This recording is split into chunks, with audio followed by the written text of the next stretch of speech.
Hi everybody, this is Aggie. Thank you so much for tuning in. Last week I celebrated my decade of working as a public service interpreter, and on that occasion I published an article called 10 Lessons from 10 Years of Public Service Interpreting. You can find the link in the video description. And then I decided that I would like to extend that list and supplement it with some more lessons. So today, without further ado, I would like to present to you 10 more lessons from 10 years of working as a public service interpreter. Let's go. I remember very clearly one of the first interpreting appointments that I did where my manner was completely inappropriate for the setting. I was trying to be funny and friendly towards the client, but they took it completely the wrong way. And this is something very, very important and worth considering where you work spanning different types of settings. If you work in a school, you will be smiley and friendly, but that won't fly in a court of law.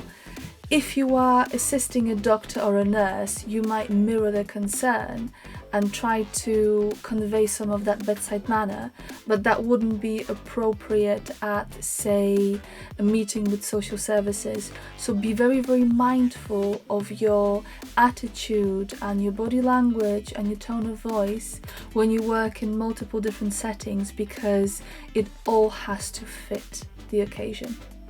Even if you are just starting out as an interpreter, get yourself online and get yourself seen. So it could be just a Facebook page or a LinkedIn page or more increasingly Instagram, but get yourself on the web, because that way you can be found more easily, and it also helps to build your credibility if you have an account with your full name where you'd be posting from or just observing other interpreters and translators. This is absolutely fine. But investing in online presence is a great way of branching out and building your professional career, because even if you are the best interpreter in the world, what of it if nobody has heard about you? You can't be great at everything. Even in a field which is as wide and diverse as public service interpreting, the chances are that you might feel more comfortable with certain topics. For example, you might be more drawn to legal interpreting or medical interpreting or social services type of settings, and this is absolutely fine, because you will be more interested and you will be more curious about things that you're passionate about. Right from the start, I would recommend for you to niche down and look at one particular field where you can become an expert, and that way you will be more likely to get more work in that vein, and you will be more likely to be recommended by colleagues and agencies to do a particular type of assignments. So don't try to be great at everything, but pick one narrow domain. Stop me if this has ever happened to you. You book yourself up for the whole day and you leave no spaces, no buffering between assignments, and one of them overruns. Or you book yourself for a full day of remote interpreting and you somehow forget that you had 1 hour of a hospital interpreting face-to-face. Now, this can happen to anyone, but it shouldn't happen to anyone. So find yourself a way to plan and schedule your work in a clear way, and also make sure that you can remind yourself about your assignments. I use Rocketbook. I just got myself this everyday planner where I would be putting all of my assignments, and I would be regularly checking it to see what I've got coming, so I don't double book myself, also that my bookings don't clash.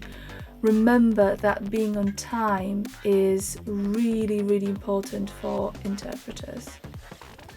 Very few people have memories which are so strong that they don't have to take notes. In your everyday work as an interpreter, you will come across having to remember and interpret details which don't easily lend themselves to remembering. For example, phone numbers, addresses, postcodes, zip codes, names of medication, the list goes on and on. It's very important to have a strong and robust system of taking notes. There is no public service interpreting and there is no community interpreting without note-taking. Having that skill helps you to relax because you don't have to worry about forgetting something. And indeed, it can really build on your credibility as someone who is taking care not to lose anything. If you want to find out more about this, I recommend one of the clips from my telephone masterclass playlist, where I talk about taking notes and different methods.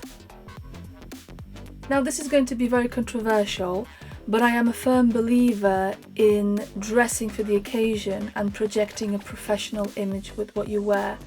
You might think that you have the right to express your individuality, but for interpreting assignments, I always wear things that are timeless, elegant, hard-wearing. In fact, I have a whole wardrobe of clothing for different types of occasions. For example, if I'm going into school, I might be spending a lot of time on the floor, on the carpet. I might be covered in paint or have food thrown at me, so durability is a big factor here. I would recommend to put together a wardrobe before you actually start going out to assignments and have certain clothing for work. I will be writing more about this in a dedicated article on my LinkedIn page, so keep your eyes peeled. Good telephone manner, using good grammar and spelling in your emails, being responsive to messages, being respectful and attentive towards your colleagues, service users and professionals. These are just a few of the examples of great customer service skills.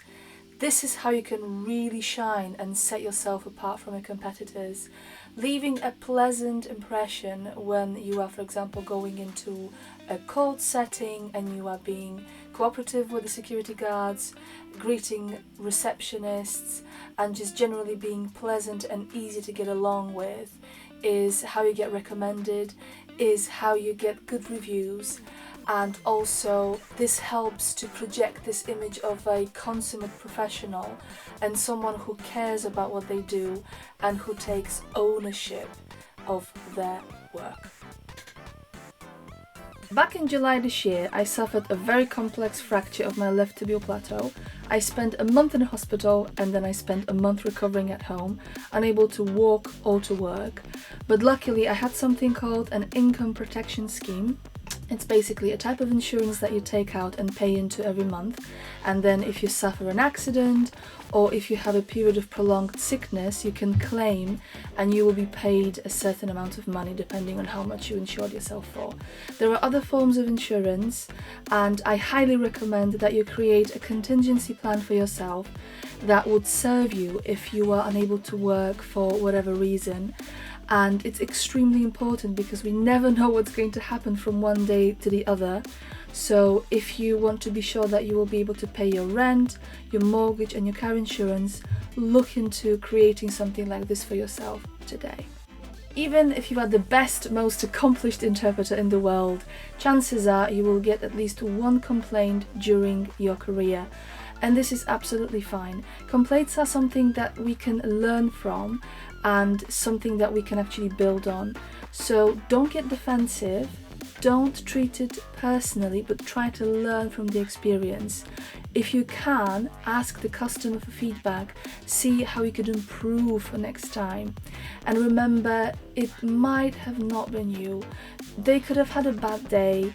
Maybe they misunderstood your role. Maybe they were frustrated by something completely unrelated to you, and this is why they decided to complain.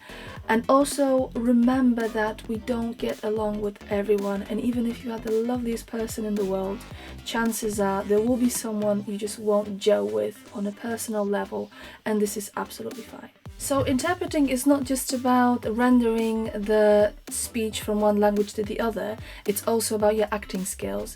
For example, when you are interpreting in court, there's a huge difference between someone saying, yes, it was on Friday, and someone saying, maybe it was on Friday. Oh no, actually, yeah, it was on Friday.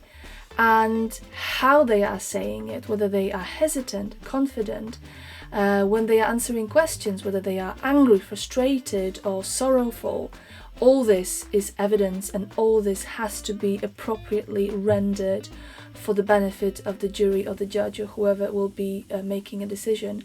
So remember that it shouldn't just be interpreted in a monotone manner, but you have to infuse what you are interpreting with the appropriate emotional charge so that it's faithful.